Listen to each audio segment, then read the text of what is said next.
अस्सलाम वालेकुम दोस्तों, प्रोग्राम सरनसरा पांध में गोट सगरोड़ खां अब्दुल रऊफ नोड़ी जो इंतखाब ही दिलकश खत। तुझे टहकन जो कसम तोखे कदें भी विसारे ना आया सघियो। मुखे या किथे खबर हुई तो को पान भी विछोड़न जे वर चढ़ी विखरी वेंदासीं। मूं तो समझो हो पाण अखियन में तारन जिया रहंदासीं, कदें भी धार न थींदासीं। या किथे खबर हुई तो तोखे अखियन सां कुंवारब जे रूप में ॾिसंदुसि।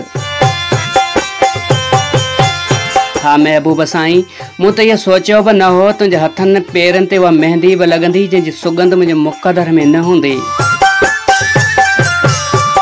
मूं तो इहो भी न सोचियो हो तो तुझे कुंवारप जो आखिरी दीदार करण वक्त तुझे लाल चुन्नी जो पलो हथ सां मथे करण वारो शख्स आऊं न पर अच्छे मथे वारो शख्स हूंदो। मूं तो इहो सोचियो भी न हो। मुझे अखियों भी तुझे रुखसती जे रस्म में रत जा गोढ़ा रोंदियूं। आऊं ज़िंदे हूंदे मुअल हूंदुसि। मुझी दिल जी धड़कन बंद रहंदी, मुझो गलो लाड़ जे पोठन जा सुकी रहंदो। मुझा चप सुकल बड़ जो थुड़ बनबा। मुझे पेरन में धरती सिरकी वेंदी। ऐं मूं कदें न सोचियो हो आऊं इएं हजूमन जे हंज में बेवारस लाश जा लताड़बो रहंदुसि। ऐं तूं मुझे भरसां लंघंदी आऊं तोखे वेंदो ॾिसी रोके भी न सघंदुसि। ऐं तूं दरीअ ते कंध रखी अलविदाई हथ लोॾींदीअ। तूं मुझे दिल जी दुनिया मकलीअ जो कब्रस्तान बनाए छॾींदो। ऐं तूं मूंखां दूर हली वेंदीअ, हा दूर घणो दूर हली वेंदीअ। ऐं तूं मूंसां वरी कॾहिं भी न मिलंदीअ। हा बेवफा आहिम, मूं सोचियो भी न हो तो ज़िंदगी मुक़दर एॾो जल्द बदलजी वेंदा। ऐं पाण जो पल परे न रही सघियासीं थे ते सालूं विछोड़न में रही भी जीअंदासीं।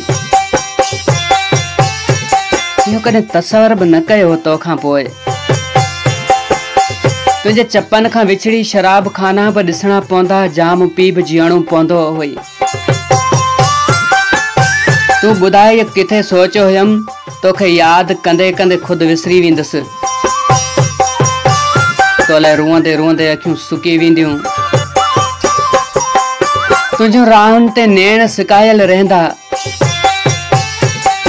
मींहं ईंदा वेंदा, गाह फुटंदा सुकंदा, पर तू न ईंदीअ। न तुंहिंजो को सन्हियूं ईंदो। बेवफा आहिम, तू ही त ॿुधाए छा तूं कॾहिं इहो सोचियो हो आऊं तोसां एतिरो प्यार कंदुसि। हा, आऊं तोसां एतिरो प्यार कंदुसि।